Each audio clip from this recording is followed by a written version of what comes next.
আমার ইচ্ছা করছে খেতে, কি করব? ইচ্ছা করলে তো খেতেই হবে, কিচ্ছু করার নেই। তাই দেখো এখন বিকেলবেলা, এখন প্রায় 5টা বেশি হয়ে গেছে।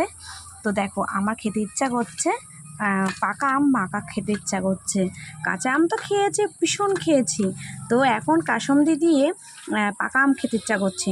কাঁচা আম তো খেয়ে দেখেছি যে কেমন লাগে কাসুন্দি দিয়ে, কিন্তু পাকা আম খেতে কেমন লাগে কাসুন্দি দিয়ে সেটাই আজকে আমি খেয়ে দেখছি। তাই আমি অলরেডি মাখিয়ে নিয়েছি, দেখো আমি কিন্তু মাখিয়ে নিয়েছি, এখনও খাইনি, খাবো। তো তারা একটা গালে দেখে দিয়ে দেখি কেমন লাগে।